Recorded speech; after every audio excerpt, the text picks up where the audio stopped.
Bueno, pues buenos días a todos, bienvenidos a este tiempo de tesis, que es un poco la lección inaugural de la apertura de curso, de un curso atípico, terminó de forma típica, comienza también de forma atípica, pero bueno, independientemente de las circunstancias, lo que nos marca es la ilusión por seguir trabajando por el patrimonio andaluz.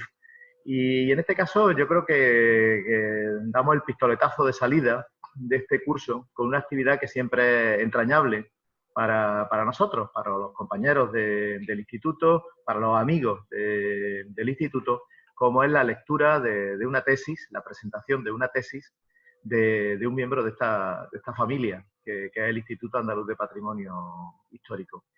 En este pistoletazo de salida, en esta lección inaugural del curso 2020-2021, pues el privilegio que le corresponde a Yolanda González Campos Baeza, que es compañera nuestra desde hace ya 10 años, que tiene una trayectoria anterior de trabajo en la Consejería de Cultura, y que hace 3 años presentó su tesis con el título El objeto en la sociedad, visiones heterodoxas del patrimonio arqueológico y sus posibilidades de musealización. Fue una tesis leída en la Universidad de Sevilla y que hoy repite aquí. Yo te pongo ya una primera pregunta, para cuando llegue el turno de preguntas, Yolanda. ¿Cómo se está más nervioso, el día de la lectura de la tesis o el día de la presentación de la tesis ante los compañeros, virtualmente y sometido seguro a preguntas con mucha mayor maldad que la que te sometieron los miembros del tribunal? Luego me la contestas cuando llegue el turno de preguntas. En cualquier caso, lo primero, darte la felicitación, Yolanda, alegrarme mucho que comencemos nuestras actividades de este curso 2020-2021 con tiempo de tesis. Felicitar al centro de formación en la persona de su jefe, Carlos Romero, por organizar estas actividades, nuestra manita, Julio, que gracias a él estamos todos aquí. Un saludo muy cordial a todos los compañeros que nos acompañan hoy aquí, tanto presencialmente en este salón de actos.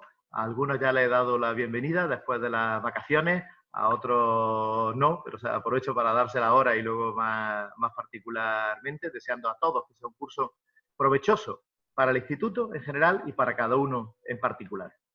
Un saludo muy especial a una compañera que nos oye presencialmente, que es Blanca, que está a punto de aumentar la familia del instituto. Esperemos que vaya todo bien. Y termino ya también haciendo un saludo muy especial a los 3 directores de la tesis. Un caso inusual que yo no había visto nunca. También, claro, no te pregunto porque así no va a dar la respuesta adecuada, que es mejor tener 1 que 3 directores de tesis, me refiero. Pero en cualquier caso, un saludo muy especial a los 3 directores de tesis, nuestra querida Marta García, jefa del Centro de Intervención, que está aquí presente, Francisco García Fernández, que veo por la pantalla que se le conoce como Paco Pepe, arqueólogo, profesor de la Universidad de Sevilla, y Eduardo Mosquera, ampliamente conocido en esta casa por ser el director del máster de patrimonio, y un poco en ese máster, ¿no?, donde surgió la idea de esta tesis. Pues ya sin nada más doy paso al acto, te renuevo la felicitación, Yolanda, te deseo mucho éxito en esta presentación, buena suerte, y no sé si Paco Pepe es el que puede tomar la palabra, ¿no? Y luego Marta te viene a él. Pues adelante. Se admiten aplausos, ¿eh? Que se oiga. Bueno, para Marta. Creo que ya se me escucha bien, ¿no? ¿Sí? Adelante, Paco. Muy bien. Pues muchas gracias. Me gustaría comenzar, obviamente, agradeciendo al Instituto Andaluz de Patrimonio Histórico la invitación para participar hoy y también la iniciativa, ¿no?, de estas conferencias tan interesantes, ¿no?, que nos permiten conocer la producción científica del instituto y también permite, en este caso, ¿no?, permite a nuestra antigua alumna Yolanda pues exponer delante de sus compañeros y delante de otros colegas los resultados de su investigación.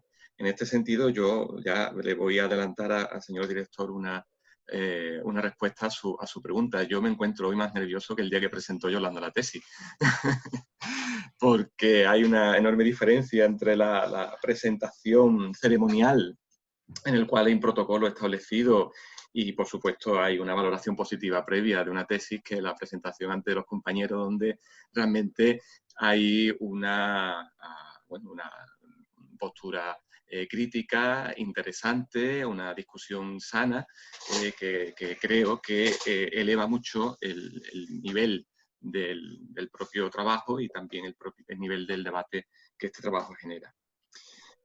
Yo voy a ser escueto, tampoco sabía muy bien de cuánto tiempo disponía para esta presentación, así que simplemente voy a hacer una breve pincelada de lo que ha sido mi experiencia en el acompañamiento. Perdona, Paco, se escucha poco, no sé si tiene el volumen un poquito bajo, si lo puedes subir o... Es que esto, no sé yo, me voy a dar aquí porque... ¿Y sin auriculares a lo mejor? ¿Se me escucha ahora bien? No, se escucha ¿No? muy flojo. A lo mejor es el... Vamos a ver. Y antes se escuchaba bien. No, ahora mismo no se oye nada. Nada, ¿no? Voy a quitarlo.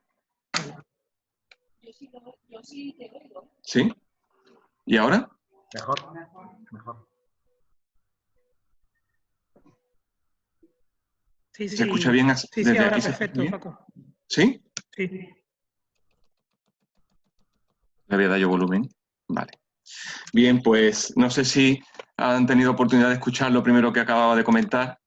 Bueno, pues relativo a la oportunidad que supone la presentación de este trabajo ahora, y que simplemente iba a dar unas breves pinceladas sobre el acompañamiento que tuve la oportunidad de hacer a la doctoranda en aquel momento, ¿no? Más que dirección, porque realmente fue un acompañamiento en el proceso de construcción de este trabajo. Un trabajo que ya yo creo que es evidente que no es una tesis corriente. No es una tesis corriente, por un lado, por el perfil de la alumna, que ya venía a culminar su carrera investigadora con una amplia trayectoria detrás y una gran experiencia previa, que bueno, pues le permitieron abordar un trabajo de una especial dificultad, que yo creo que nunca hubiéramos propuesto a un investigador recién salido de la escuela de doctorado, ¿no? Por la propia originalidad de la propuesta, puesto que en el fondo de lo que se trataba era de proponer las directrices para la musealización de unas piezas que son tremendamente singulares para la historia de Andalucía y para la historia de Huelva. Y por último, por la propia heterogeneidad de los tutores, teniendo en cuenta que bueno, aquí nos juntamos un equipo que ya nos conocíamos previamente, pero con orígenes y formaciones muy distintas, aunque con inquietudes y con objetivos comunes. Decía que no era una tesis corriente, y también creo que debo de confesar que tampoco es una tesis de arqueología. Yo creo que eso también será evidente en su exposición. Desde el principio insistimos mucho en que no tenía que ser una tesis de arqueología. Y por eso se procuró no entrar en el estudio pormenorizado de los objetos arqueológicos, con el fin de garantizar una perspectiva más amplia y más transversal del problema. Y por otro lado, el hecho de no haber puesto el foco tanto en el objeto como en la sociedad, como reza el propio título de la tesis. De hecho, pues, una tesis que tiene un marcado carácter patrimonial, aunque trate sobre objetos arqueológicos. Por último, y quizás lo que a mí me resultaba más atractivo de la tesis, es que no es una tesis convencional sobre Tarteso, aunque el concepto de Tarteso, aunque el problema de Tarteso se encuentra en el fondo del trabajo, no es una tesis convencional sobre Tarteso, y eso me parecía a mí especialmente atractivo, ¿no? Por un lado, porque la investigadora se mantenía al margen del debate académico que enfrenta a las distintas escuelas sobre el concepto de Tarteso, qué es Tarteso, cuál es el peso del componente fenicio, del componente indígena, en fin, un debate arduo, un debate complejo, pero también un debate que a veces, desde una perspectiva social y patrimonial, es bastante estéril, puesto que se queda siempre en la esfera del ámbito académico. Yolanda hizo un análisis crítico de estas distintas visiones con el fin de extraer una visión académica sobre el concepto de Tartessos, pero no para profundizar en la misma, sino para contraponerla a otras visiones distintas sobre Tartessos, quizás no tan científicas o incluso en algunos casos no científicas, pero con un importante calado social, como es el caso de la literatura, el cómic, las propias noticias de prensa, etc. Nosotros considerábamos que el conocimiento de la imagen de Tartessos en la cultura popular debía ser una premisa indispensable para plantear estrategias de divulgación adecuadas que, además de garantizar el conocimiento y la interpretación de los bienes patrimoniales, sobre todo de los bienes que ella estaba dispuesta a tratar en su tesis, pues también contribuyera a la construcción de la identidad local y a la comprensión de la relación entre la sociedad y su territorio, tanto en la antigüedad como en la actualidad. Eso explica que la propia estructura de la tesis sea heterodoxa, no solo su objetivo, sino también la propia estructura de la tesis sea heterodoxa, y que tenga tanta importancia en la parte propositiva que se desarrolla en el último tercio del trabajo, como la parte introductoria, que en otras tesis suele ser simplemente una presentación o una proposición de intenciones, pero que en el caso de esta tesis es donde se encuentran realmente los fundamentos de la posición de la autora y los fundamentos que luego ella utiliza para poder desarrollar con posterioridad ese debate entre las visiones ortodoxas sobre Tartessos y la necesidad de defender una visión heterodoxa, como es el análisis de los libros de texto, el estudio diacrónico de las noticias de prensa y la propia visión popular a través de la serie de encuestas que realizó a ciudadanos de Huelva o a visitantes del Museo de Huelva, además de otros tipos de estudios. Insisto en que esta parte, que es aparentemente introductoria, pues resulta fundamental para comprender el resto del trabajo y para comprender la postura de la autora que luego se destila en la parte propositiva final.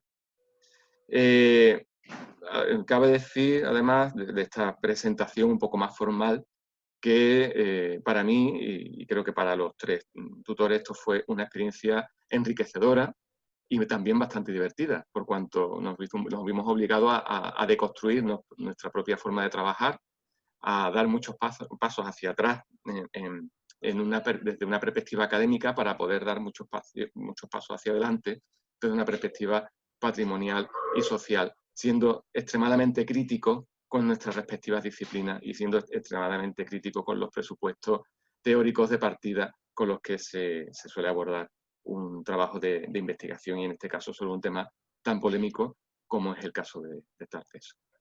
Así que no me entretengo más. Le vuelvo a dar la enhorabuena 3 años después a Yolanda y al Instituto por haber respaldado un trabajo del calado de esta tesis. Muchas gracias. Pues muchas gracias, Paco, y ahora le vamos a dar la palabra a otra de las directoras de tesis, a Marta García de Casasola. Bueno, pues buenos días a todos.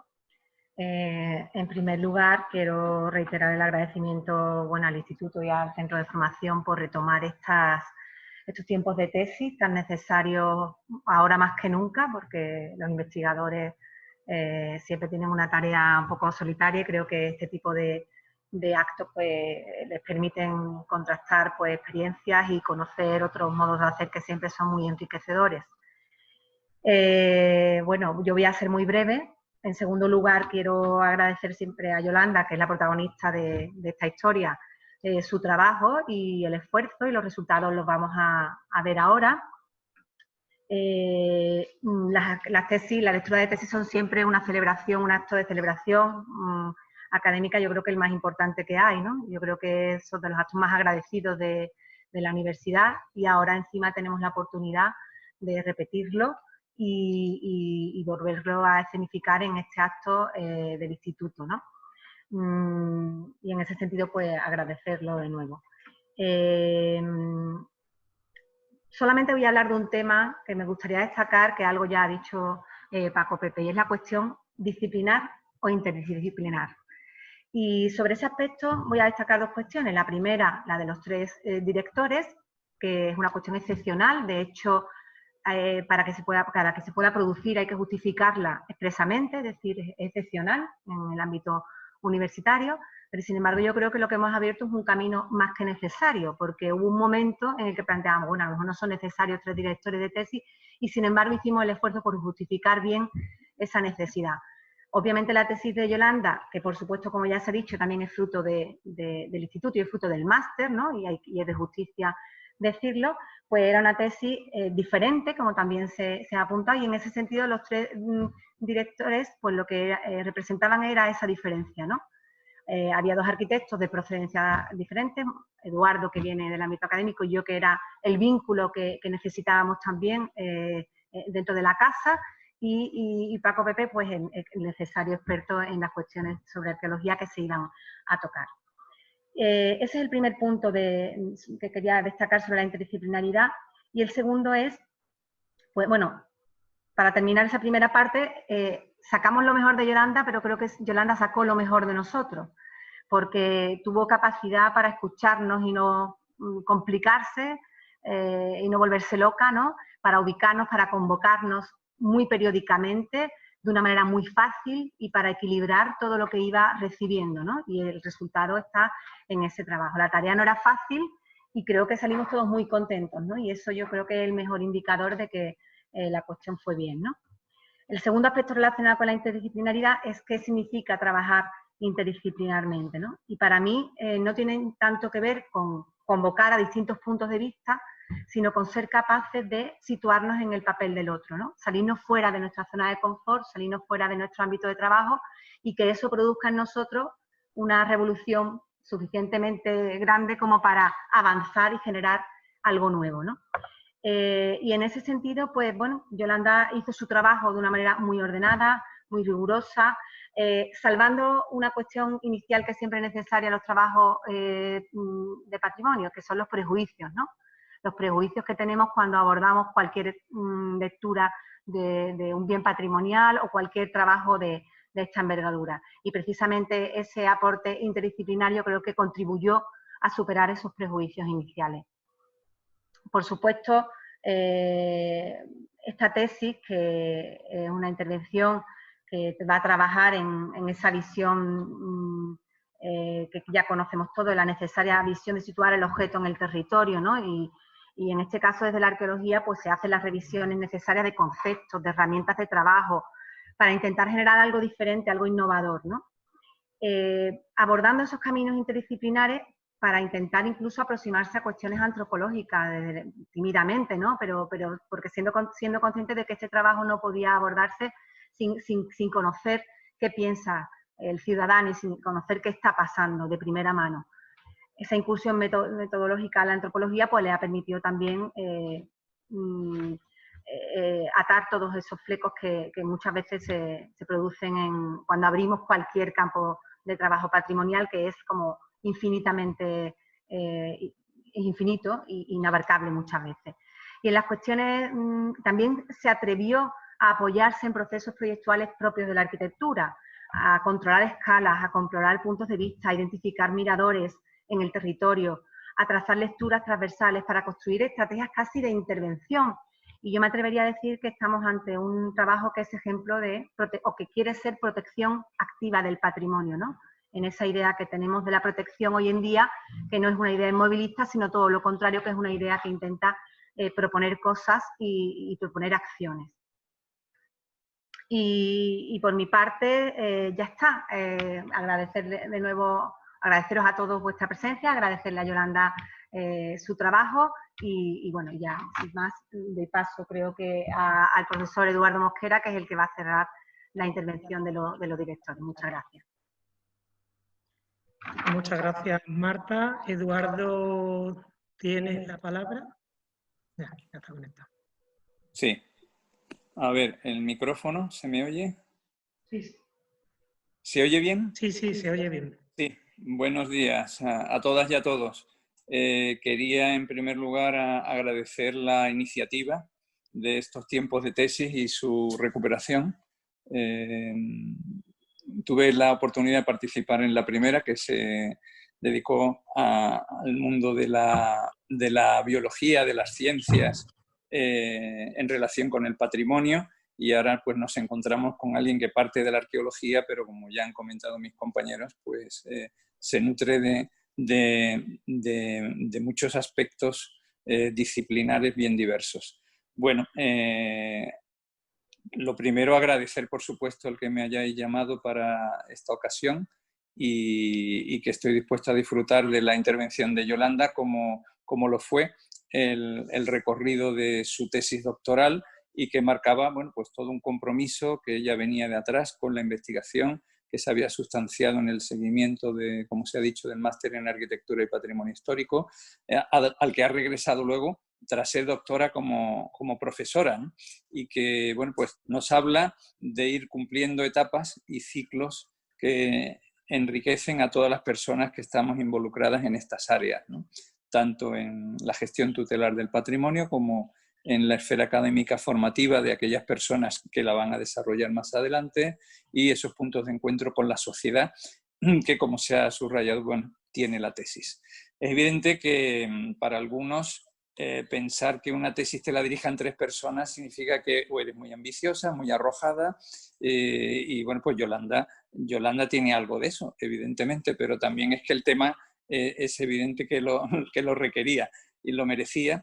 Y bueno, pues ahí depositamos todos los esfuerzos en ayudarla a ella, y fue, repito, un gran placer. Yo he tenido oportunidad de dirigir tesis a otras personas con perfil de arqueólogo y han sido muy diferentes. Os lo aseguro que las experiencias varían mucho de tesis en tesis, y afortunadamente no queremos que estos sean hechos mecánicos de rigidez y de dinámica académica repetitiva, sino que en cada ocasión sean un punto de relación diferente con la aventura del conocimiento. Producir conocimiento, como terminaré luego mi intervención, para llevar a cabo su transferencia. Ya se ha explicado mucho y yo creo que Yolanda lo va a hacer mejor ahora sobre el alcance de esta tesis doctoral, los objetivos que se planteó y cómo se ha ido desarrollando el trabajo, evidentemente.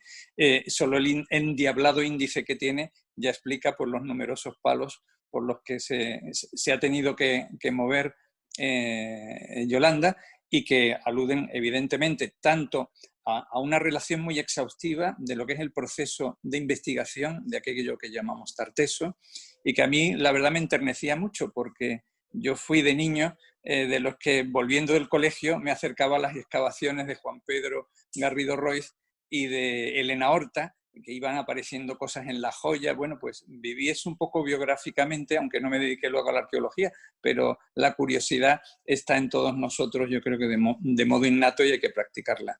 Y también viví, bueno, pues el decurso inicial y los difíciles arranques del Museo de Huelva, ¿no? Que es un museo en el cual el peso de la arqueología es considerable y que ha costado tanto precisamente esa musealización de esos nuevos contenidos, de esos avances, logros que son incesantes, porque por supuesto el potencial de los estuarios, y si hablamos de la provincia de Huelva, tanto del Odiel y el Tinto como del Guadiana, o al este del propio Guadalquivir, pues nos está diciendo, las propias áreas que hay protegidas a este respecto, pues nos están dando enormes potenciales respecto a esto, que bueno, pues nos obligarán a replantear cosas. Y esta es una buena matriz para ayudar a eso, ¿no? Es una matriz que ayuda al progreso de futuro de los avances en el conocimiento de tartesos que hay. Otra cuestión es todo ese proceso de recepción por la población, que se suma a las encuestas ya mencionadas, y el problema que existe en Huelva de definir una identidad patrimonial, que tiene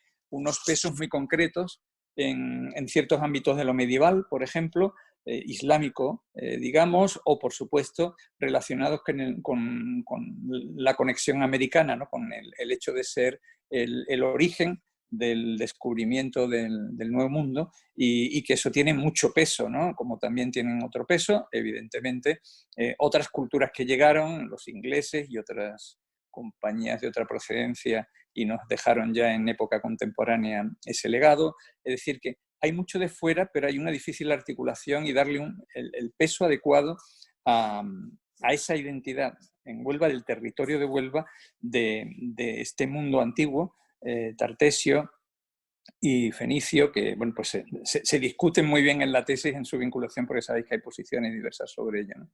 Entonces, bueno, pues creo que es justo decir que se hace un marcado servicio social al hacer la tesis respecto a la proyección de lo que sería la recepción en la ciudadanía y la construcción, bueno, pues de una idea territorial del museo que salga más allá de los ámbitos normales, específicos, habituales del mismo. Es decir, que hay un esfuerzo en disciplinas como la museología, como la arqueología, como la dinamización del patrimonio, muchas otras en las que se pone a prueba, y la verdad es que Yolanda ha sido un pequeño instituto de patrimonio en sí misma, ¿no? Porque ha tocado muchos de esos aspectos articuladamente, y eso es lo que querría subrayar esta tesis, que a pesar de tener 3 directores, incluido uno que tiene cierta tendencia a la dispersión, que soy yo mismo, por el gusto por el conocimiento, pues ha resultado un elemento especialmente articulado. Yo solo tengo que agradecerle a Yolanda la ocasión, la oportunidad, y que ahora os lo explique. Animaros a descargaros la tesis quienes no lo hayáis hecho, porque está en abierto. Son solo 2 archivitos los que hay que descargarse y mucha lectura para disfrutar. Y que ya le pongo yo tarea como viejo profesor, es que tiene que ir publicando más, tiene que ir transfiriendo más a la sociedad de este conocimiento que alcanza y que debe desarrollar bueno, pues en apoyo al Instituto del Patrimonio Histórico, como bien sabe su director, que ha impulsado todo este escenario de los tiempos de tesis, ¿no? Y no os quiero entretener más porque en realidad la protagonista es Yolanda y su tesis, y decir que es un gusto estar con vosotros, a ver si lo puedo hacer presencialmente en otro momento y no con el iPad en las rodillas, que como estoy ahora. Bueno, pues un abrazo a todas y a todos y muchas gracias de nuevo. Muchas gracias, Eduardo, y nada, ya después de todas las presentaciones, Yolanda, adelante. Ahí ya me toca a mí. Bueno, primero agradeceros que estéis aquí a todos y a todas y a mis compañeros. Que no sé. Ahora no es. Agradeceros a todos que estáis aquí presencialmente y a los que estáis virtualmente, que estéis aquí, bueno, en esta presentación de mi tesis. Que, como bien decía Juan José, no sé si estoy más nerviosa antes o cuando tuve que hacer la presentación de la tesis delante del tribunal, o delante de mis compañeros y mis compañeras que estáis aquí, ¿no? Bueno, agradecer al Instituto el apoyo que en su momento y que continúe apoyando el apoyo a la investigación, y que con este ciclo de conferencias se sigan manteniendo ese impulso y se sigan mostrando, porque además yo creo que es para todos nosotros es enriquecedor, pues muchas veces desconocemos qué es lo que estamos trabajando y qué es lo que estamos haciendo unos y otros, ¿no? Y así yo creo que es una forma también de conocer bueno, pues el trabajo que realizamos, y sobre todo con estos trabajos de tesis que son trabajos amplios de investigación que luego aplicamos a nuestro propio conocimiento y a nuestro propio trabajo diario aquí en el instituto.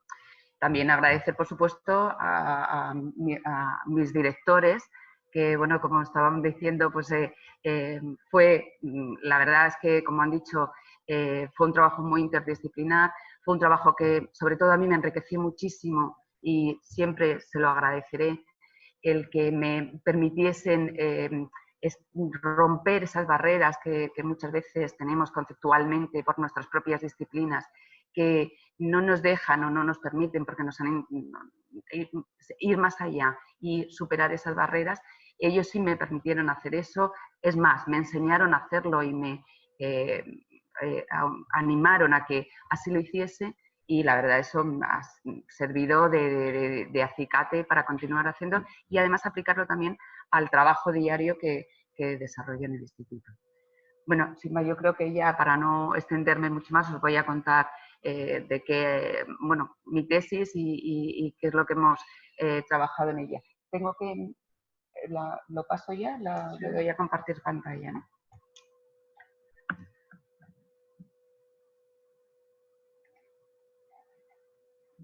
Ay,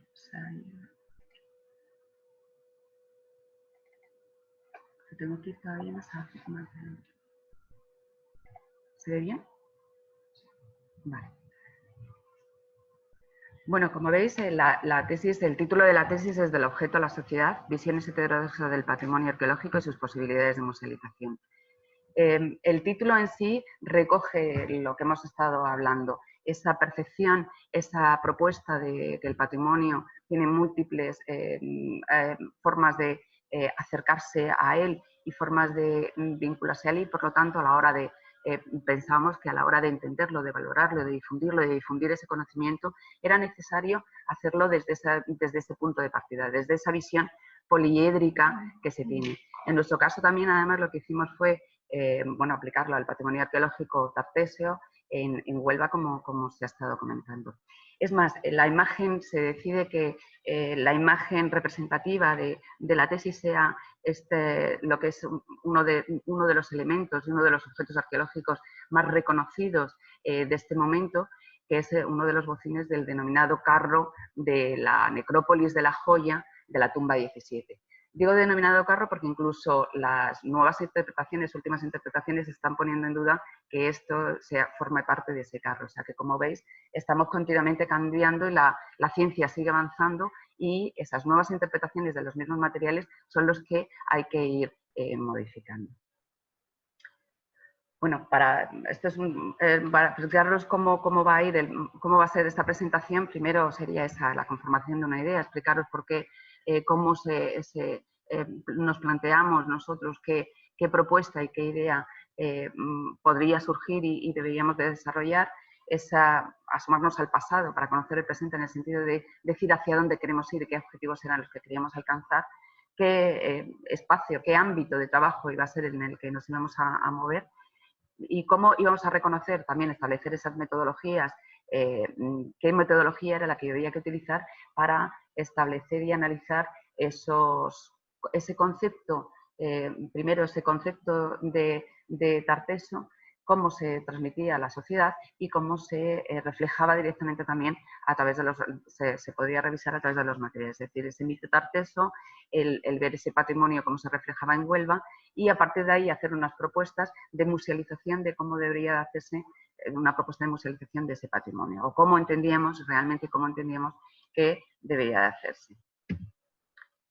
Conforme la justificación, en realidad nosotros partíamos también, y como ya he comentado antes, mi trabajo en el instituto había estado relacionado también con un proyecto que se había desarrollado aquí, de proyecto de conservación y de investigación de los materiales de la Joya.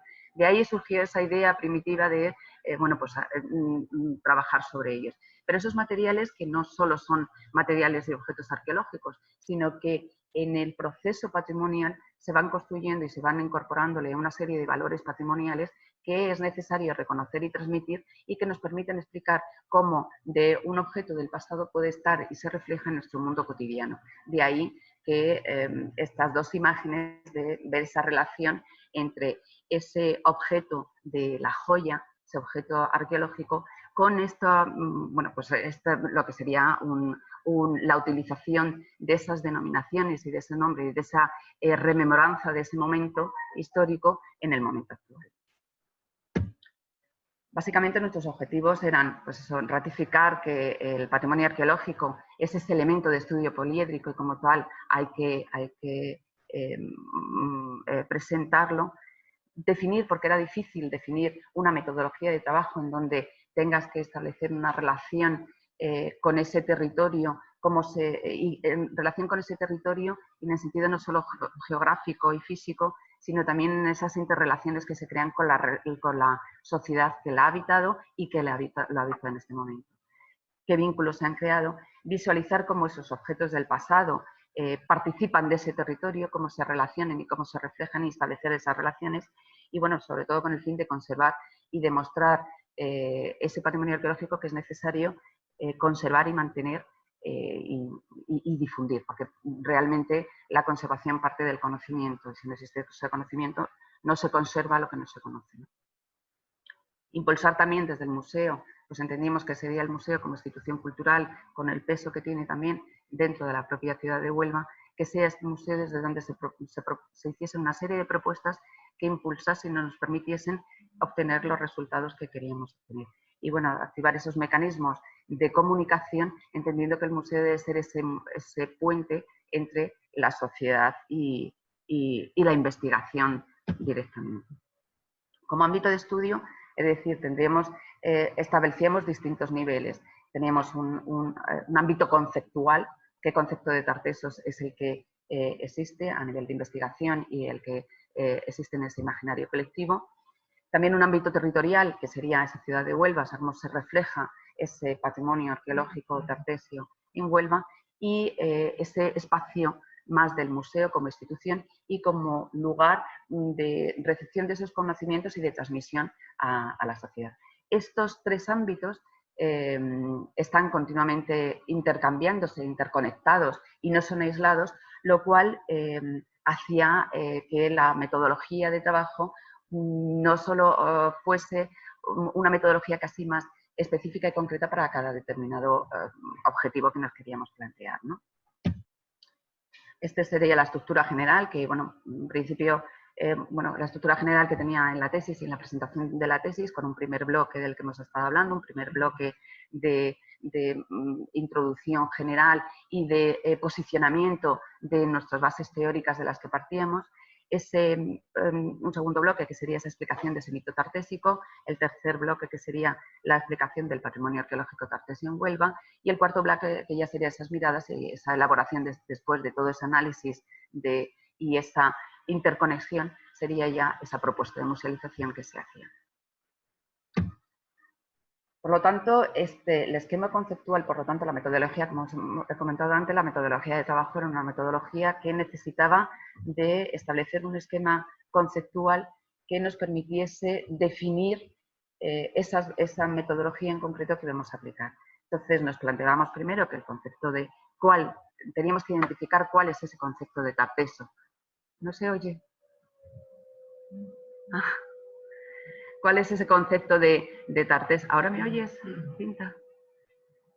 Ese concepto de Tarteso identificado, por una parte, reconocido a través de esas investigaciones y lo que arqueológicamente se reconoce como Tarteso, pero también cómo se había transmitido esas investigaciones, qué transmisión se produce y en qué medida y qué es lo que se está transmitiendo de Tartesos. Por otra parte, tenía que ser también esa relación social, es decir, qué concepto de Tarteso tiene la sociedad, cómo se ha reflejado, cómo se refleja en ese imaginario colectivo, qué parte o qué forma conceptual es la que se ha reflejado y qué percepción social tiene la sociedad de este momento de la propia historia.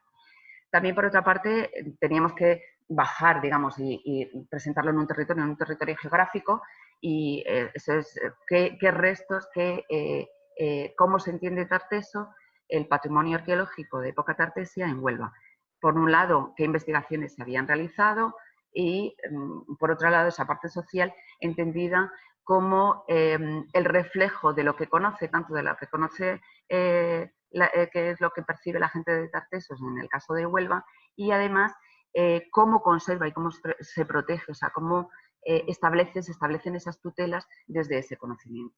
La unión y la interconexión de estos dos grandes bloques nos iba a permitir establecer una propuesta de musealización, era de donde partíamos nosotros, en donde debíamos reconocer que existía un territorio, en este caso es la ciudad de Huelva, con sus características, y unos objetos que son los objetos que están depositados en el museo. La unión de todos estos elementos nos iba a permitir hacer esa propuesta patrimonial. Por lo tanto, debíamos de identificar primero qué es Tartesos. Entonces, analizando ese análisis, se hizo un análisis de la historiografía del concepto de Tartesos. Un concepto que muy vinculado a las fuentes antiguas en un principio y muy marcado por las teorías de Schulten, y en donde ya en el Congreso de Jerez en el año 68 ya se estableció que se abandonaban esas teorías y esas propuestas para analizarlo también desde lo que decía la propia arqueología, o sea, los restos materiales que se habían encontrado en las distintas excavaciones, cómo se explicaban. Esto ha ido evolucionando ese concepto y estos análisis, y en el momento actual, como ha comentado ya Paco, existe una gran discusión o debate respecto al origen de este momento histórico. entre los que investigadores que defienden que el momento se produce en un momento del desarrollo, sería un momento de desarrollo del bronce final, y los que defienden que realmente Tartesos está relacionado con la llegada de fenicios, del asentamiento realmente de fenicios en la península ibérica. Ese debate científico que existe actualmente, en el cual yo no entraba porque no soy especialista en Tartesos, pero sí me interesaba reconocer y tener claro para luego poderlo transmitir, porque creo que ese mismo debate es el que debería de estar también contenido, que nos permite explicar cuál es toda esta, qué significa Tartesos. Para ello también analizamos también qué concepto se transmite a través de los museos. Entonces, como sabéis, Tartesos se identifica también con el suroeste de la península ibérica, es decir, principalmente está centrado en Cádiz, en las provincias de Cádiz, Huelva y Sevilla, y con determinada extensión hacia la zona de Badajoz. De forma que analizamos qué concepto se estaba transmitiendo en cada uno de estos museos. Y ahí pudimos identificar esta dicotomía que, dependiendo del museo, la diferenciación que existe. También qué conceptos se había transmitido a través de esas exposiciones que se habían hecho, exposiciones en donde se habían ido explicando anteriormente. En este caso, por ejemplo, es de las últimas exposiciones en donde se explica cómo el tesoro del carambolo, que en un principio se había entendido que era el atuendo de un rey, en este caso el rey Argantonio, el rey de la literatura clásica, se entendía que era un ajuar suyo, y en cambio las últimas investigaciones que se hicieron con las excavaciones que se hicieron en el carambolo en el año 2005, 2004, 2005, ya esas nuevas interpretaciones interpretan que el carambolo no es un palacio, sino que es un santuario, y que por lo tanto era el tesoro del carambolo está relacionado más con lo que es el culto, con el culto de fenicio, ¿no? Y todo el ritual fenicio que se hace en ese santuario. También lo que hicimos fue analizar incluso qué concepto a nivel de la educación se está transmitiendo, y analizamos también los libros de texto, igual que analizamos también qué concepto de Tartesos se estaba transmitiendo a través de la literatura de divulgación. Y veíamos cómo ese mismo concepto lo que se estaba transmitiendo realmente era todavía no se habían producido esas incorporaciones de ese debate científico que existe actualmente. También, para analizar como comenté antes, había que analizar también ese imaginario colectivo, y analizamos todos los artículos de prensa escrita en concreto, los artículos de prensa también de la prensa escrita en esa área tartésica que hemos definido anteriormente. Y pues los resultados viendo a ver qué concepto era el que habitualmente se transmitía. Y pudimos comprobar cómo realmente hay esa concepción de Tartesos todavía mítica, relacionada con ese mundo. Es más, curiosamente, Antonio Burgos, un columnista muy conocido en Sevilla, incluso llegó a decir que dónde iba a llegar Sevilla, le quitan la Cruz Campo, porque fue cuando lo de Heineken, quitan la Cruz Campo, dice, y ahora también nos quitan Tartesos, ya ahora somos fenicios. O sea, como el tema de que ser fenicio no era de tanto prestigio como el ser de origen tartésico. También se hicieron esas encuestas que hicimos directamente, en donde a la gente se le preguntó qué entendía directamente por Tartesos. Se hicieron unas encuestas a la población, y a la población directamente de Huelva, para saber, por qué necesitábamos reconocer qué se entendía. Bueno, en estas encuestas no solo se preguntaba sobre Tartesos, sino también sobre otra serie de elementos, y cómo se reconocían estos elementos tartésicos ya directamente en Huelva, porque estas encuestas se hicieron allí.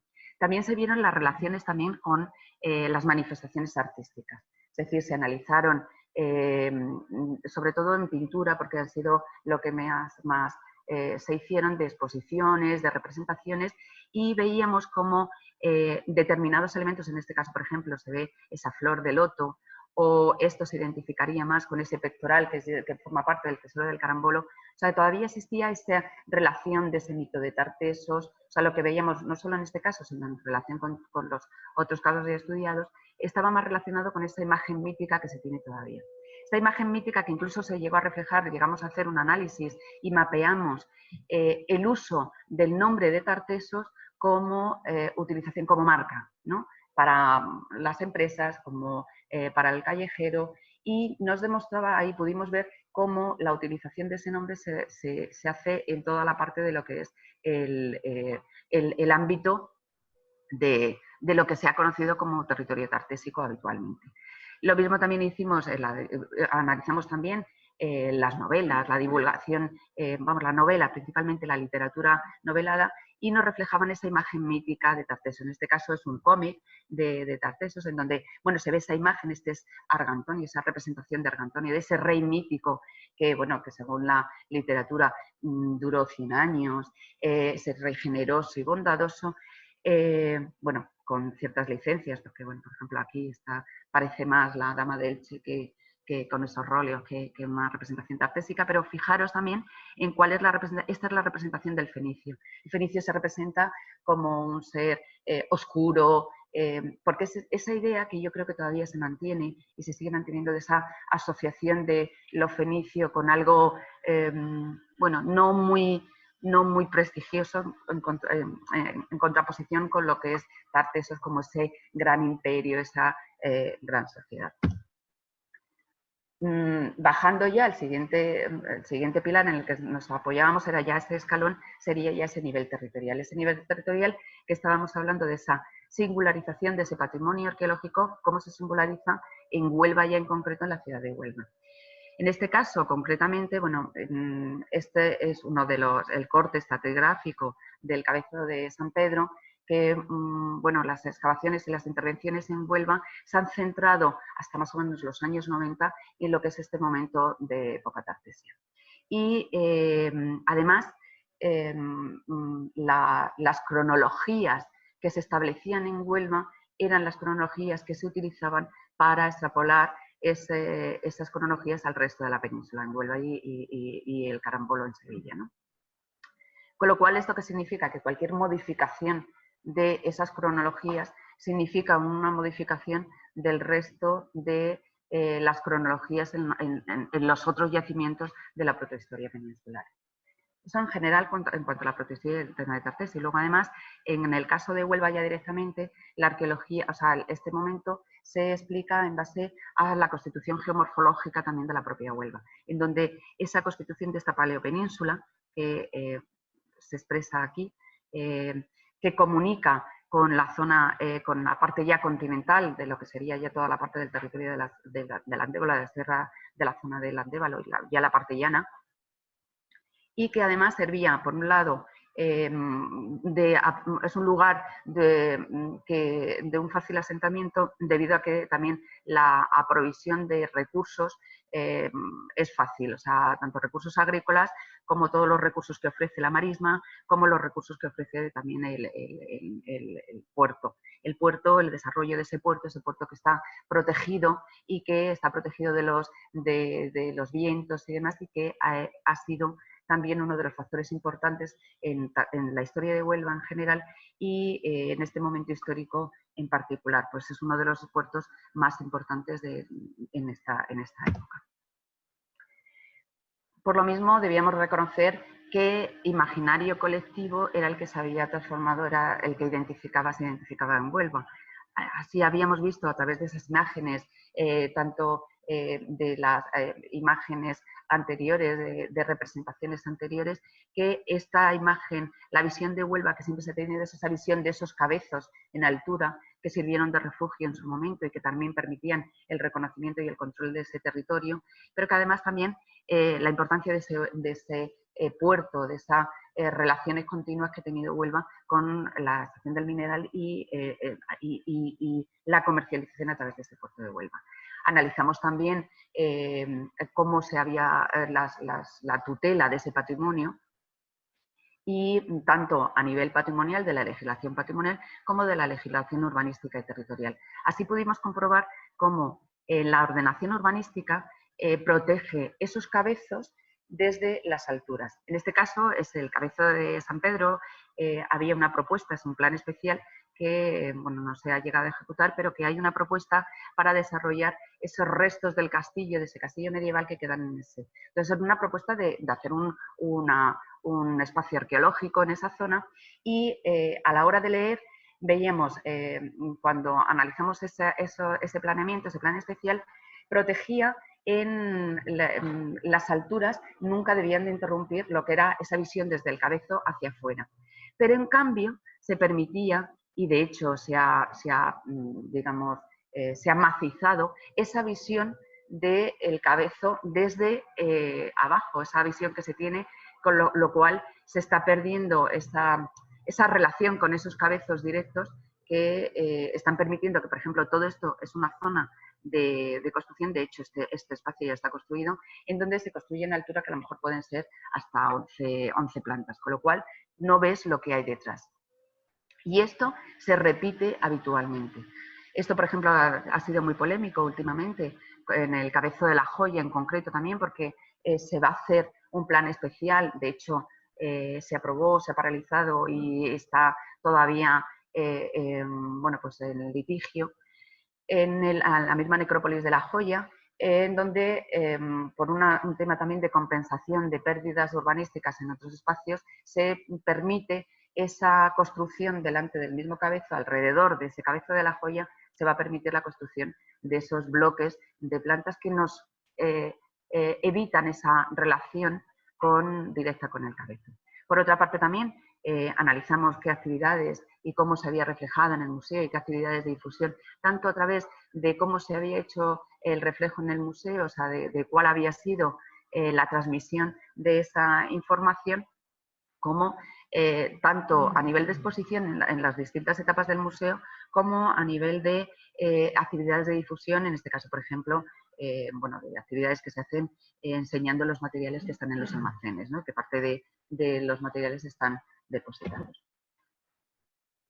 Toda la información que habíamos recopilado ahora ya sería con toda esta información y todas estas bases teóricas y que habíamos visto cómo se estaban haciendo en otros lugares, habíamos llegado a una conclusión, y es que, y también a través del análisis de esas encuestas, nos estaban demostrando que cuando tú le preguntabas a la gente que te dijese 3 bienes culturales, no sabía muy bien de qué le estabas hablando. Sí que es verdad que siempre hablaban de que si tú tuvieses que llevar a alguien, la gente te respondía de los monumentos más, o que consideraban ellos monumentos, eran primero monumentos más naturales, es decir, las marismas, o ese patrimonio más moderno, que es ese patrimonio industrial. Todo el mundo reconoce, uno de los elementos que siempre reconoce todo el mundo es el puente del Tinto.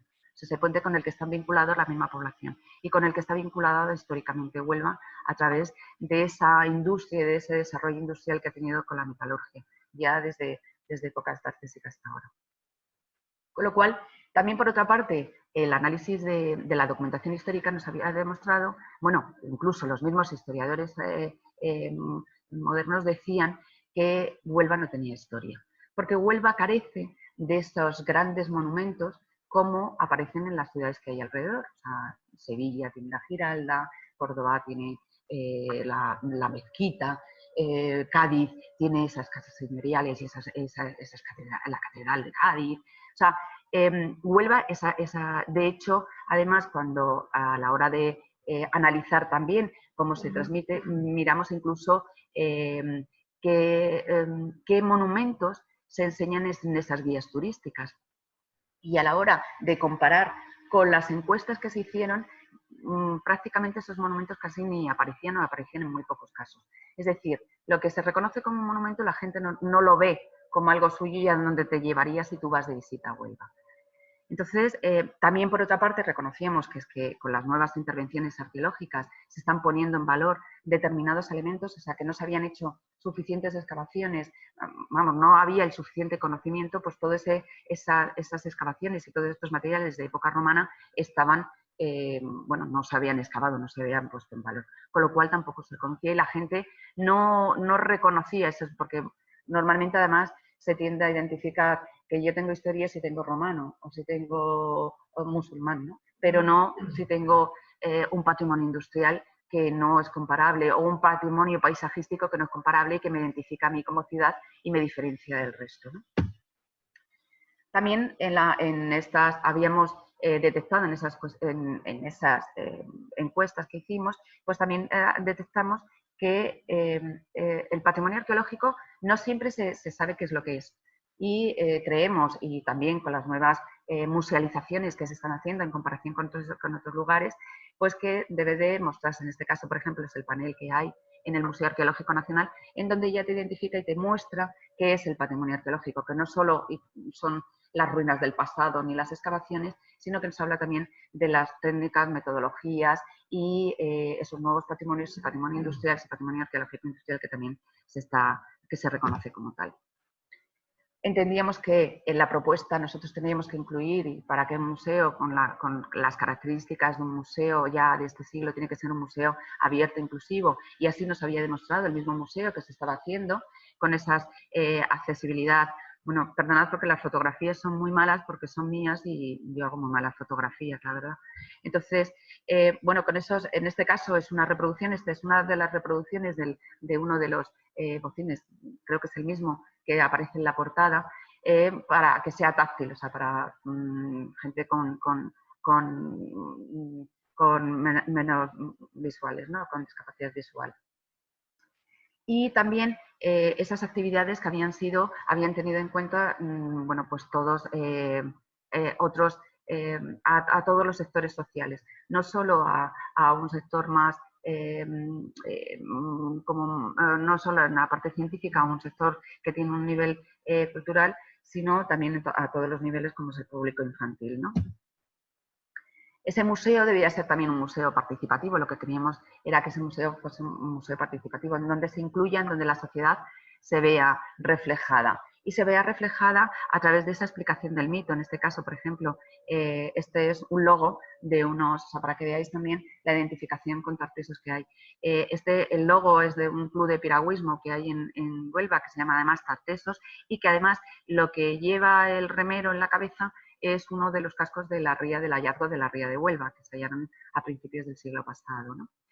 También el reconocimiento y la integración dentro de esa propuesta y de ese discurso museológico de todas las asociaciones patrimoniales, porque nos van a, o sea, por lo menos conocer qué demandas tienen, porque eso nos va a permitir identificar y adaptar a esas demandas nuestra propuesta museológica, también siempre desde el conocimiento. Esa integración también de esos sectores que muchas veces no están o están menos representados en esas propuestas museológicas en los museos en general, como son las mujeres y los niños, ¿no? Y identificar también cómo la vida cotidiana del pasado se utilizaban esos objetos reflejando cómo se utilizan directamente. En este caso, por ejemplo, es en el Museo de las Cícladas, en donde se expresa cómo se ven este objeto que existe aquí, es el objeto original, y está reflejado en la vitrina, está puesto en una vitrina, al fondo hay una fotografía y te están mostrando cómo se utilizaba este sonajero que porta el niño, ¿no? Entonces, de esta manera también incorporar cómo la vida cotidiana es muy similar, o los elementos cotidianos que se utilizaban en el pasado tienen muchos paralelos con los que se utilizan ahora o se han utilizado.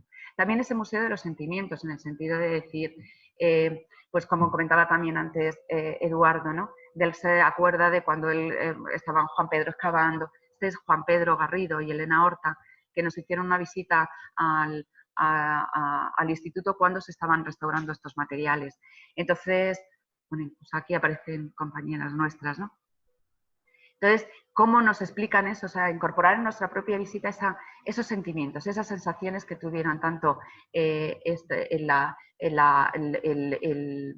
los propios excavadores cuando excavaron, e incluso también la misma gente que participó en las excavaciones. Esos sentimientos, ¿no? Por los textos que habíamos leído de gente que decía que se acordaba de cuando aparecieron, de cómo pasaba por esos yacimientos cuando se estaban excavando, qué era lo que habían sentido. Entonces, toda esta información que teníamos de distintos que habíamos ido recopilando nos mostraban que había una parte sentimental que habitualmente no se expresa y no está recogido en las propuestas museísticas, aunque ya, bueno, cada vez se van incorporando más en otros, o que estamos más acostumbrados a verlos en otros contextos, ¿no? Como puede ser, por ejemplo, era una idea del museo de los museos de Berlín, el Museo de los Judíos, el Museo del Holocausto, en donde la gente habla de sus propias percepciones de ese momento, de sus propias vivencias. También ese museo interdisciplinar, es decir, cómo otras disciplinas interpretan determinados elementos. En este caso, por ejemplo, esta es una exposición en el Museo de Cádiz. Bueno, esta es la exposición permanente del Museo de Cádiz, son los sarcófagos antropomorfos del Museo de Cádiz y cómo un artista ha interpretado o qué es lo que le sugiere a él estos elementos en concreto. En este caso, por ejemplo, bueno, pues porque son un sarcófago antropomorfo fenicio de un hombre y de una mujer, él interpreta cómo irían ataviados estos personajes que estarían enterrados aquí. O incluso aquí, no sé, seguramente no lo apreciéis muy bien, pero en esta parte de aquí lo que hay es una figura de una mujer embarazada. Entonces, la identificación de ese sarcófago con el vientre materno como este espacio de protección, ¿no? O esa nueva interpretación de, bueno, por ejemplo, en el Museo de Ciencias Naturales, en donde, bueno, pues habían interpretado de una manera que esas tortugas que estaban ahí, ¿no?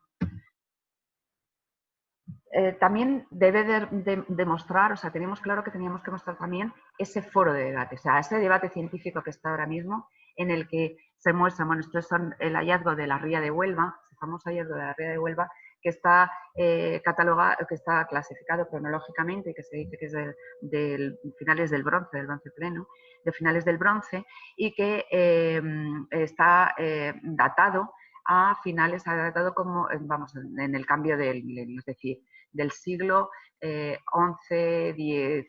X9, más o menos, X9 más o menos. Y por otra parte, con lo cual están hablando de que en ese momento en Huelva existía una población autóctona y es en lo que se están basando esa identificación como de ese momento tartesio con el que se identifica Huelva y que esa población autóctona es la que está allí asentada.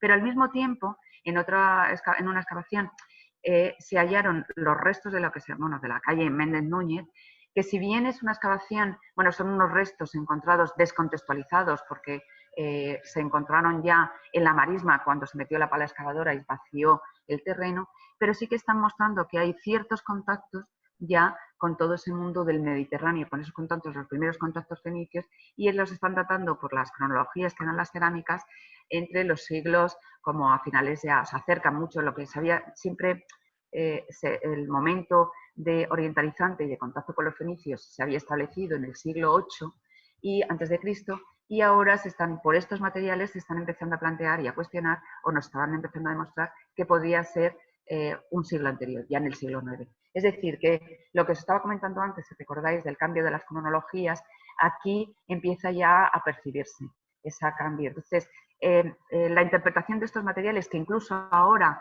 hay unas nuevas interpretaciones de lo que son los propios materiales de la joya, en donde lo que se consideraba una tumba parece que no es el ajuar de una tumba, sino que se está hablando más de un ajuar de un ritual funerario, que son las últimas investigaciones.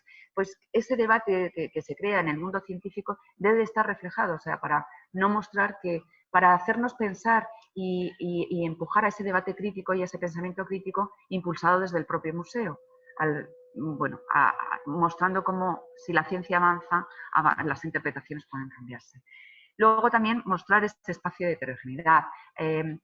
Huelva, a través del puerto de Huelva, esa zona de asentamiento con esa facilidad de accesos que tenía, los recursos, como veis, el puerto está aquí, está protegido, es fácilmente accesible los recursos agrícolas, los marinos, o sea que es una zona que propicia a esos asentamientos y que a través de este puerto de Huelva no solo han entrado mercancías, sino que también entraba el pensamiento, unos nuevos pensamientos, unos nuevos ritos religiosos y estaban continuamente en contacto y personas, ¿no? Y esos asentamientos y muestra y todo esto se nos muestra a través de esos objetos y esos materiales que estamos encontrando en el museo, que nos muestran cómo hay esas influencias y esa heterogeneidad de distintos lugares de todo el arco mediterráneo. O sea, que el Mediterráneo en esos momentos, y también por el avance de los estudios del mundo fenicio, se está mostrando como en esos momentos los fenicios, bueno, que todo el Mediterráneo hay un contacto continuo en todo ese arco mediterráneo, del cual participa Huelva directamente por ser uno de los puertos de referencia en estos momentos.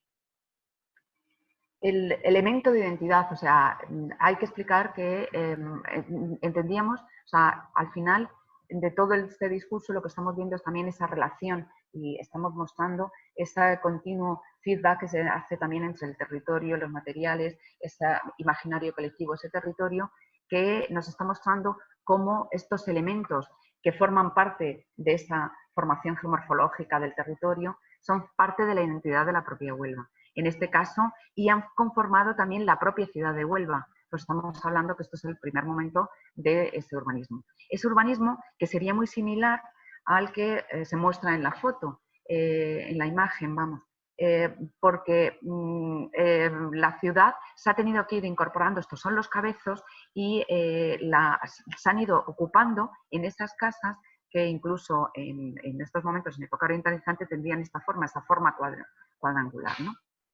Y cómo el espacio se ha ido ocupando y cómo la misma ciudad y el crecimiento de la ciudad ha tenido que acoplarse a esa propia geomorfología del territorio.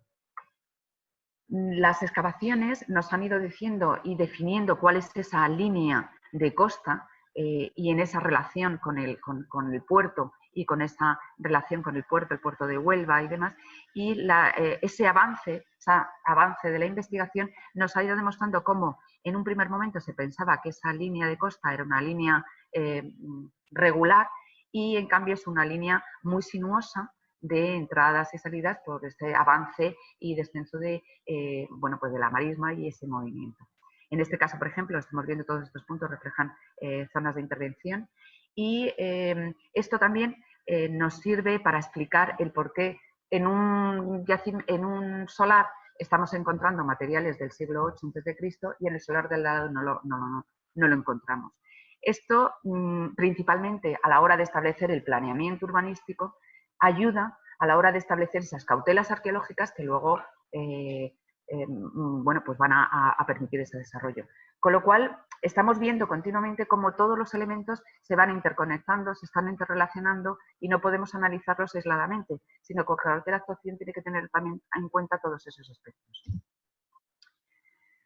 Todo esto nos lleva a concluir en que una de las propuestas que tenían que salir era mostrar esos elementos a través de lo que hemos llamábamos miradores de la memoria, pues esa relación de ese paisaje histórico, como esa relación entre ese territorio y ese territorio del pasado en el territorio actual, se ve reflejado y lo podemos ver actualmente en esos miradores como espacios de reflexión y de conexión entre el momento actual y los momentos del pasado, y que nos van a permitir también pues construir esa ciudad del futuro. Se establecieron 5 miradores como para establecer esas relaciones, pues o bien también estructurados de una manera en la que se iban analizando. En este caso, por ejemplo, este es un mirador que estaba en el Cabezo de San Pedro, en donde podemos ver esa relación con la marisma, ese espacio de marisma que aún queda y cómo también históricamente la ciudad ha ido ocupando esa marisma que ofrece una serie de recursos, pero aquí al fondo está el mar. O sea, y cómo también nos sirve de lugar de control del territorio y además también de aprovechamiento de materiales. En este caso también está en el Parque Moret, que es otro de los lugares, y nos pone en contacto con la parte continental. Esto ya sería la salida de Huelva hacia Sevilla, que además por este lado ya está constatado también, incluso en época romana había ya en época romana hay una vía de conexión, posiblemente esa vía ya existiese anteriormente, pasa justamente por aquí, con lo cual este espacio también podría ser de control de esas vías de conexión con ese puerto, con el puerto y la salida de esas mercancías. De hecho, por ejemplo, uno de los elementos que aparece en el Parque Moret se identificó como un túmulo y las últimas investigaciones la han interpretado también como una torre, una posible torre de vigilancia de ese camino, pues justamente pasa por esta parte de abajo, de este camino y de esa conexión con el puerto. Por otro lado, otro de los miradores sería también en esta parte de lo que se llama la zona del Conquero, en donde nos permite reconocer esta importancia del puerto de Huelva, como vemos aquí, ese desarrollo urbanístico, ese desarrollo de la ciudad hacia ese puerto, cómo se ha encaminado hacia ese puerto y cómo conectamos también con todo ese territorio que hay alrededor, tanto a nivel de control de recursos como también de control y de vigilancia, ¿no? Esos miradores de la memoria, que también en este caso este es uno que era lo que estábamos hablando, ¿no? El valorar cómo estos cabezos se mantienen actualmente y en este caso sería también, en este caso se utilizaría este punto para explicar cómo se forma esta formación geomorfológica que se forma en el Flandriense hace 6.000 años y que permite, o sea, que después de, en un momento en el que se produce una glaciación, se retiran, hay esa retirada de las aguas y deja esta parte continental en altura.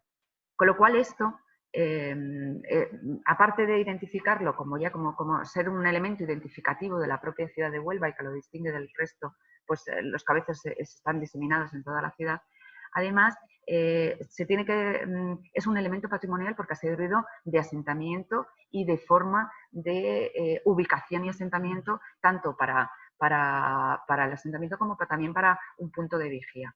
Entonces, estos elementos es necesario conservarlos como parte patrimonial, no solo como ese elemento natural, sino como patrimonio cultural, en donde se une esa parte natural con esa parte histórica. Para evitar esto que sería el resultado de esa pérdida de conexión. Al final, esto que está aquí es el cabezo de la esperanza. Es decir, la pérdida de esa vinculación y ese olvido de esos elementos que han identificado Huelva en el tiempo se está produciendo y se ha producido y se continúa produciendo. O como lo que veíamos antes, lo que os comentaba, esto es, bueno, ahora ya está hecho el edificio, esto es el cabezo de San Pedro, lo que os comenté que aparecía en la planimetría y que se había hecho, lo que os comentaba de esa, este cierre de esos alrededores, este sería esa cimentación y esa torre, esas casas que no permiten ver el cabezo, es este restito que está aquí. No permiten ver lo que hay detrás, que es el propio cabezo, ¿no? Por lo tanto, bueno, no es difícil, también viendo y analizando qué rutas se habían hecho, no era difícil intercambiar estos miradores en esas rutas culturales que se habían ya establecido en la ciudad de Huelva. Los números en rojo son los que, bueno, y en blanco, son los que ya estaban establecidos en esa ruta y sería intercambiar con esos triángulos los miradores que ya estaban. O sea, que sería incorporar en esa ruta ya establecida otros puntos de vista que también nos permiten conocer el patrimonio. Esta ya sería la propuesta conceptual ya en el museo. Es decir, hemos estado hablando continuamente de materiales que están en el museo, de cómo se haría, y entonces ya esta sería ya la parte de cómo cómo interpretábamos que ese discurso museístico debería de encajar o establecer esa estructura para luego materializarse en una presentación ya directa en el museo. Que debería estar estructurada o sea, esa parte, ese discurso debería estar estructurado en base a 3 pilares fundamentales, que serían ese museo inclusivo participativo, el debate científico siempre y ese museo territorio. Como 3 pilares, pero tampoco no son 3 pilares aislados, sino siempre interconectados y autoalimentándose continuamente. En donde, como ya hemos visto, se podrían marcar se podrían presentar esas relaciones con otras disciplinas, esa accesibilidad que ya se hace a través de esas reproducciones y a través de esa incorporación con otros lenguajes a los distintos públicos, pero también mostrar ese espacio de heterogeneidad, como hemos visto, a través de los materiales que hemos visto que tiene y que posee el propio museo, y a través también de representar y de incorporar a la ciudadanía en esas representaciones de la vida cotidiana, de esas relaciones que se establecen. y por supuesto también esa participación de la ciudadanía de explicación de ese mito tartesio, que realmente diferenciar lo que es mito de lo que están tratando los datos de la propia investigación. También incorporar esas identidades tartesias que hemos visto, no hemos llamado identidades tartesias, que sería esa parte más sentimental de incorporación de de esas experiencias de esa gente que ha participado de una manera u otra en esas excavaciones. Y, por supuesto, ese debate científico, mostrar ese debate que existe sobre tartesios, de forma que el museo sea un espacio de debate, de cuestionamiento y de pensamiento que fomente ese pensamiento crítico a nivel social, ¿no? Y que demuestre a través de las distintas interpretaciones que nada está establecido, sino que siempre hay que plantearse y cuestionarse para poder continuar, ya no solo para que la ciencia continúe, que es un parámetro establecido por la ciencia, sino también como sociedad debemos de estarnos cuestionando y tener ese espíritu crítico para avanzar como sociedad. Y luego ese paisaje territorio, que bueno, que está interrelacionado también con esos aspectos que hemos visto, esos miradores, esa explicación de la geomorfología que luego se ve en esas conexiones desde el museo y el territorio, es explicar ese paisaje desde el mismo museo. Asimismo, en el propio proyecto, la propia investigación nos ha permitido establecer unas directrices a modo de directrices, pliego de prescripciones, o no sabíamos cómo denominarlo muy bien, que debía de tenerse en cuenta a la hora de realizar un proyecto patrimonial, en este caso del patrimonio arqueológico onubense. Había que tener claro que se conservaba desde el conocimiento, entendiendo ese conocimiento tanto del conocimiento desde la investigación como desde el conocimiento a nivel de transmisión de ese conocimiento a la sociedad, que la sociedad conozca su patrimonio para que lo conserve. Implicar a la ciudadanía en esa propuesta de musealización, reconociendo a través de esos mecanismos que pueden, o bien de una participación directa, o también a través de esas asociaciones y de esas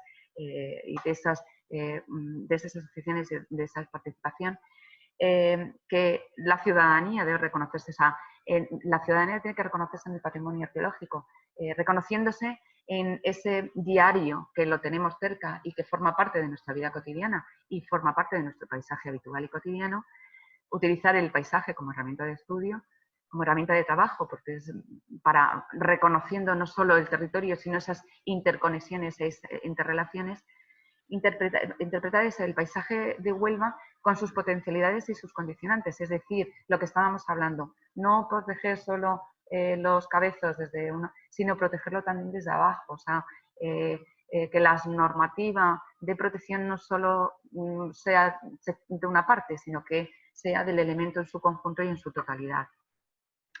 Bueno, por supuesto que la gestión siempre tiene que haber una conexión entre todos los elementos implicados territorialmente en esos espacios y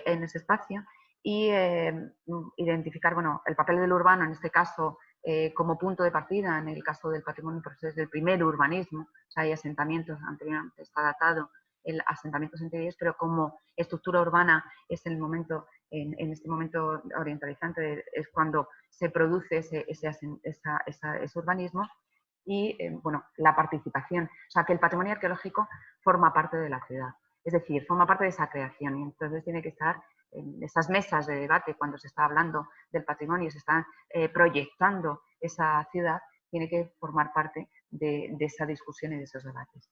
El museo como espacio que fomente el pensamiento crítico y el debate, ¿no? A través de esas presentaciones, de esas interpretaciones de cómo se van modificando para romper con esos planteamientos estancos, ¿no? Y el museo también para mostrar cómo esa autorregeneidad y fomentar la tolerancia.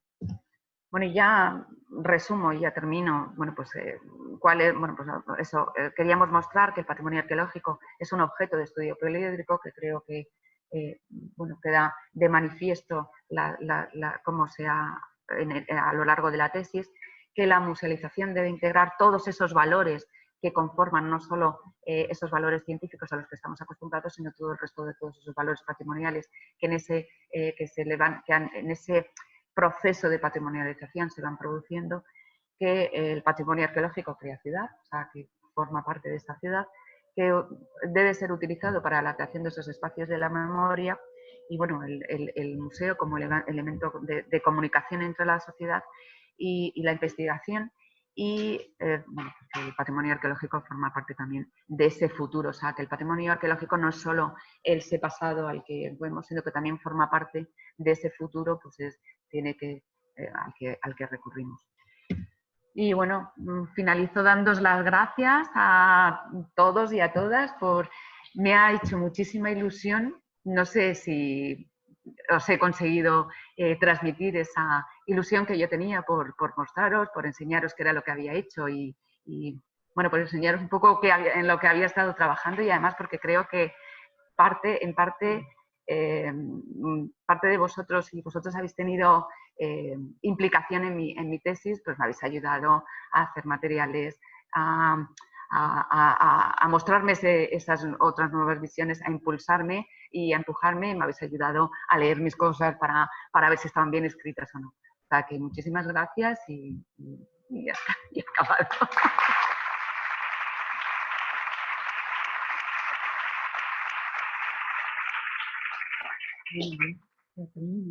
Pues nada, muchas gracias Yolanda, además clavado el tiempo, así que perfecto. Y bueno, comentar ya, como he dicho en un principio, habrá turno de palabra ahora, que estén haciéndolo de manera virtual. Tenéis la opción, como ya he comentado, de hacerlo bien a través del chat o ir pidiendo la palabra. La palabra tenéis la opción de solicitarla en la parte inferior en participantes. Ahí tenéis donde podéis solicitar. Y después los compañeros que estén aquí presencialmente, pues eso, pueden hacerla de viva voz y Yolanda repetirá la pregunta para los que estéis de manera virtual podáis oírla. Así que bueno, se abre el turno de palabra. De momento, virtualmente no hay ninguna, no sé si presencialmente, sí, pues Eloísa. Eloísa, sí, mejor. Hola, enhorabuena, Yolanda. Tú ya sabes que me alegro por ti, por el instituto y por nuestro grupo de investigación. Sí. Yo lo que veo en tu trabajo, más que una pregunta que ahora te lo diré, pero lo que veo en tu trabajo de proyección, aplicarlo, es darte cuenta que Huelva es una ciudad que tiene un patrimonio, pero que tiene conocimiento, pero no tiene monumentalidad. Y es cuando no funciona. O sea, tu papel sería, ¿y cómo remediamos eso? ¿Tengo que repetir la pregunta? ¿Habéis oído? Bueno, tu pregunta en resumen es cómo se remedia la musealización de ese patrimonio que no está reconocido en Huelva. Yo creo que hay una parte importante que es esto, o sea, mostrar a través de esas instituciones, o sea, en este caso el museo, y a través de acciones de difusión y de participación, que Huelva tiene, o sea, como yo decía y como habéis visto en la propuesta es Huelva tiene historia.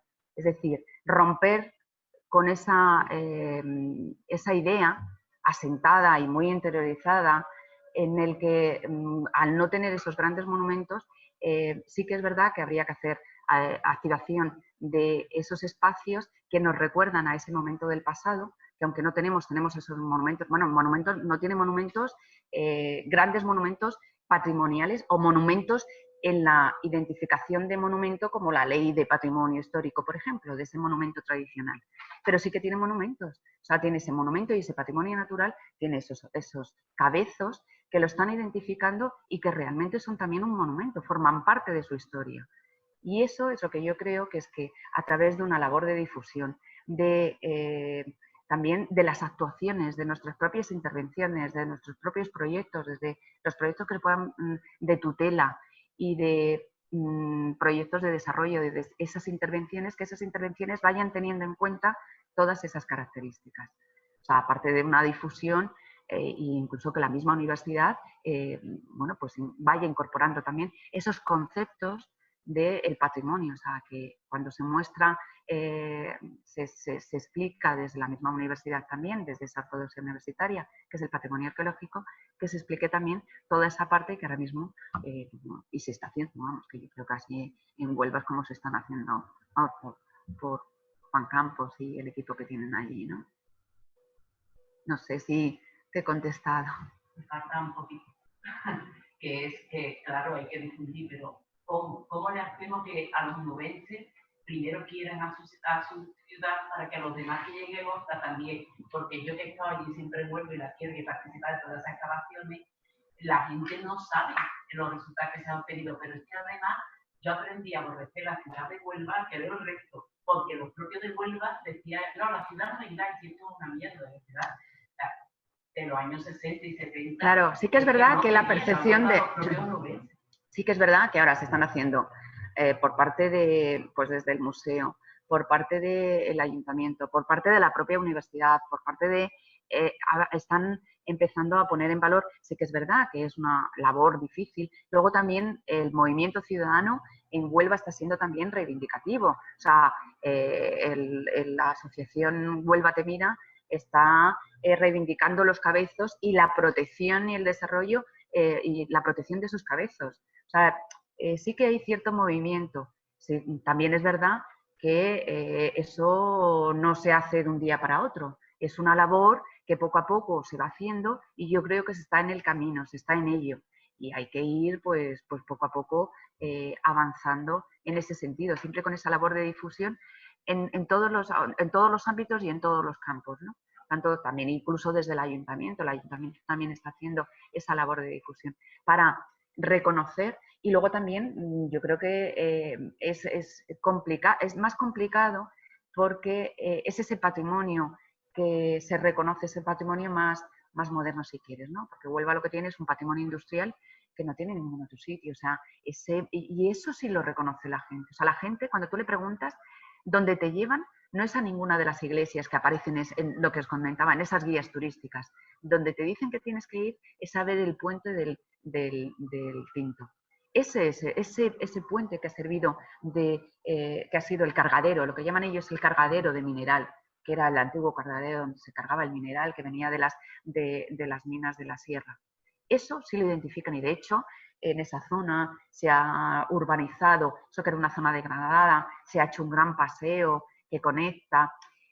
Sí que es verdad que hay que seguir avanzando porque Huelva también, como decía Eduardo, está muy relacionada con ese descubrimiento de América y más con Colón y las carabelas y demás, pero que bueno, que tiene también un patrimonio que está ahí y que la misma gente de Huelva, es verdad que la gente cuando le preguntaba decía, es que la gente no lo conoce, sí que es verdad que hay que hacer muchas más cosas, es que las administraciones tendrían que hacer mucho más, por eso a la hora de preguntarles, en una de las preguntas de las encuestas, era que si entendía que el patrimonio estaba, si había buena difusión del patrimonio, y ellos te decían que no. Y además, cuando decías que quién tenía que conservar, todas las preguntas era que quién tenía que conservar ese patrimonio, que ellos contestaban que tenía que ser la administración. O sea, que la administración debía hacer más acciones y, bueno, también, bueno, a nivel educativo también. O sea, yo sé que se están haciendo esas actividades. Es verdad que cada vez hay que hacerlo con más hincapié. Hay que hacer una labor mucho más pedagógica a todos los niveles, ¿no? Y a lo mejor estar más en contacto en esos centros educativos y mostrarles más que en vez de venir aquí a Sevilla a ver los monumentos, tienen que también conocer los de su ciudad, ¿no? Isabel, que te había pedido la palabra. Ah, Isabel Santana.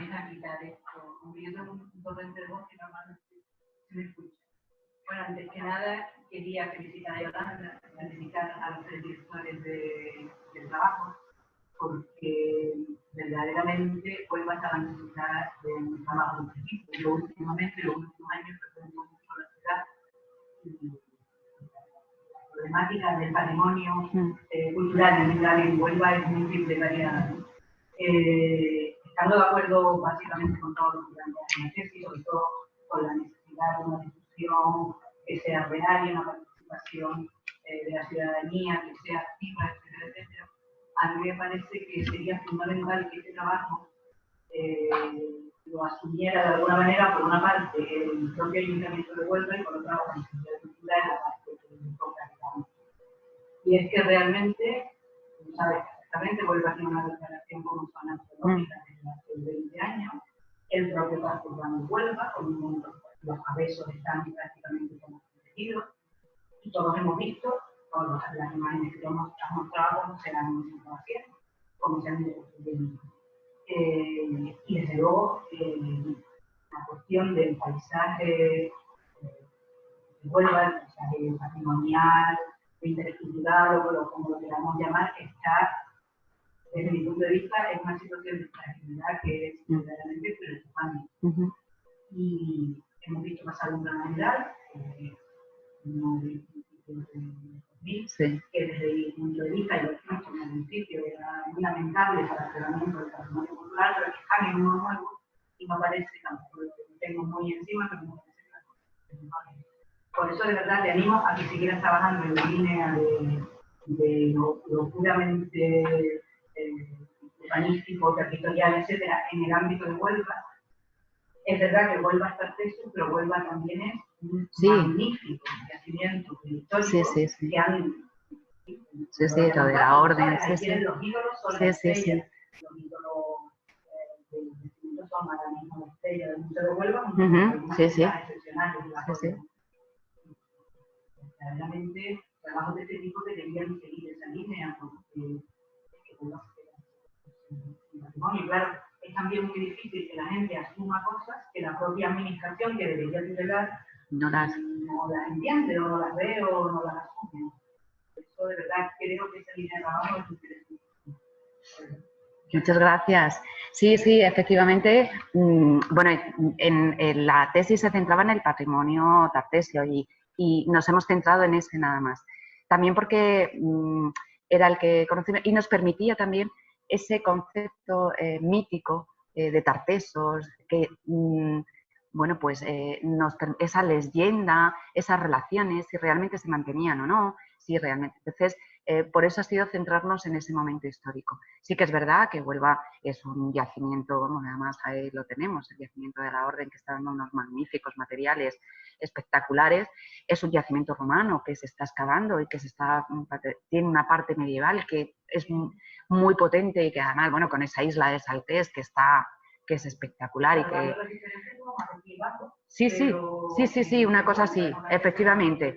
Y yo creo que todo eso, y por eso era el trabajo, ¿no? O sea, aunque nosotros nos hemos centrado en un momento, sí que es verdad que tiene que ser un trabajo conjunto. O sea, que cualquier actuación, o sea, es cualquier actuación que se realice en Huelva tiene que tener, porque lo que estábamos hablando, el planeamiento en su momento, en el año 2000, incluso era un buen planeamiento. Y las propuestas que había de protección y de conservación del patrimonio eran unas propuestas buenas.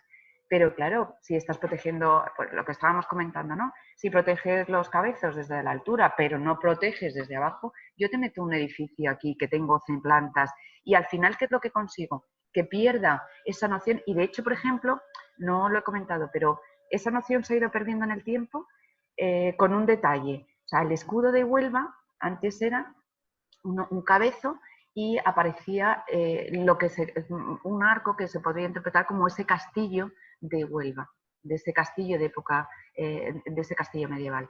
Y ahora el escudo es totalmente distinto. O sea, está más relacionado pues, con el mar, me parece que tiene una carabela.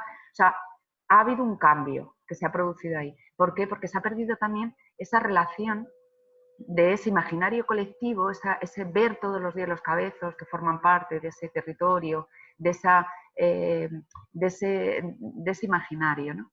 Entonces, bueno, por eso ahora mismo también hay un movimiento reivindicativo fuerte.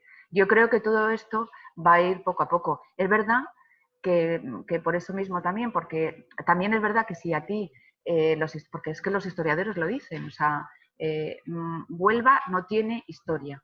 Huelva no tiene monumentos, los historiadores antiguos. Claro, eso cuando te lo han repetido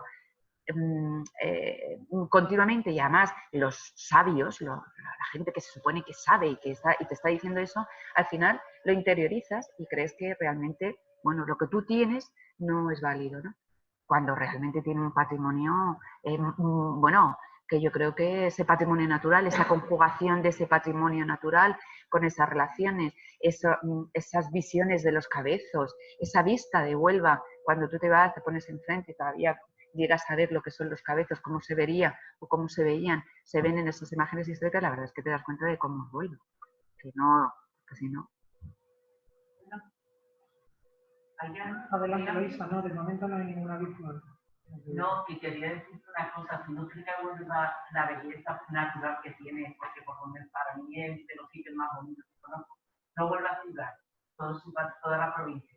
Se ha comido el patrimonio histórico, de alguna manera también. Bueno. El conocimiento histórico. Mira, saber lo de los dólmenes que ha aparecido, ¿no? Sí, sí. Y es decir, no sé cómo nos tocan eso, después la gente vamos a Évora a ver los dólmenes de allí yo creo que todos son, claro, todos son fases y yo creo que en todo esto la investigación, luego también ha habido momentos, o sea, hubo un momento de un boom urbanístico en donde todo se tiraba y nada, pero eso ha pasado en todas las ciudades, o sea, ha pasado en muchas ciudades españolas, no solo en Huelva, ha pasado en general.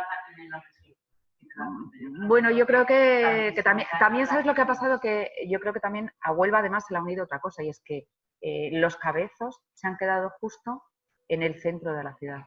Es decir, una zona muy golosa por el tema constructivo. O sea, se han quedado en el centro de la ciudad. Con lo cual, bueno, si yo lo tiro y además quito este problema de que al estar en esas partes traseras, también por la propia geomorfología, porque son limos y arenas y eso va cayendo, pues al final, bueno, pues mira, si yo lo voy olvidando, pues mejor que lo tienen el basurero que tenemos detrás, que es lo que realmente entiende la gente que son los cabezos. Los basureros donde todo el mundo tira esas basuras. Mientras que es ese elemento que te distingue del resto. O sea, yo creo que la necesidad de poner de esa conjugación, bueno, también es verdad que hasta hace poco el patrimonio eran los monumentos, hasta relativamente reciente, ¿no? Han sido esos monumentos.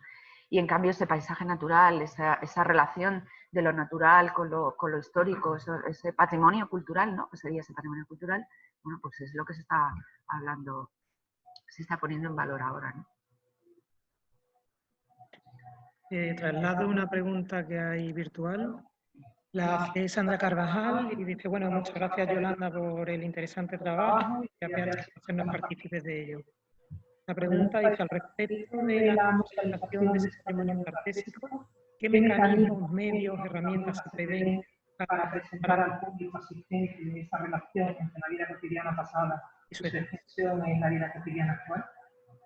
Bueno, ahora mismo en el caso en concreto de Huelva, el Museo de Huelva está en una fase, digamos, de renovación, de cambio, porque bueno, han ido adaptando esa museología, es verdad que la van explicando, y adaptando esa museología y los restos que van encontrando, lo que estábamos comentando de los restos de la orden, ampliando ese conocimiento de Huelva, incorporando dentro de la propia museología, y en realidad el museo es muy pequeño porque es una sala nada más. Entonces se está viendo y está manifestando continuamente esa necesidad de espacio necesario para poder exponer las piezas con esa museología mucho más interactiva, mucho más nueva y más moderna. Y de hecho ahora se está planteando, está en ese debate, todavía no solucionado, de trasladar el Museo de Huelva a lo que es el edificio del Banco de España y ahí se tendrá ya mucho más espacio en donde haya un nuevo discurso museológico con utilizando las nuevas tecnologías y con nuevos recursos museográficos que permitirán realizar estas relaciones entre ese territorio y la ciudad y esos materiales que están depositados. De hecho, hay algunas propuestas y estuvimos participando, lo que pasa es que no han llegado todavía a ejecutarse, no sé si en principio no se van a ejecutar, para hacer esa relación había una propuesta, estuvimos participando en hacer una exposición sobre la joya, pero que al final no se llegó a realizar, en donde se exponía y se utilizaban pues a través de nuevas museografías, bueno, a través de tecnologías, de incorporación incluso de la iluminación, o sea, se llegó a crear un equipo multidisciplinar y que trabajamos interdisciplinarmente, o sea que teníamos sesiones de trabajo en donde había arqueólogos, artistas incluso, que eran los que iban a dibujar y a representar eso con gente que estaba con informáticos para infografías 3D y demás. O sea que ahora mismo estamos esperando, digamos, que haya ese cambio ya a ese nuevo espacio y permita ampliar e introducir esos nuevos recursos, que hasta ahora mismo, bueno, pues están pues como muy constreñidos, porque están nada más que en una sala, solo tienen una sala en el espacio que tienen. Y aún así, todo con esa sala se están haciendo muchas cosas, y es un museo que ha tenido muchas actividades, realizan normalmente muchas actividades de difusión con determinadas piezas, o los materiales que entran, incluso en la misma museografía se van viendo cómo hay esos cambios de museografías, de las distintas museografías, cómo han ido avanzando, ¿no? Entonces, bueno, esperamos que en el nuevo museo se permita ya una propuesta mucho más general, mucho más centrada y mucho más dirigida, y con aspectos más concretos.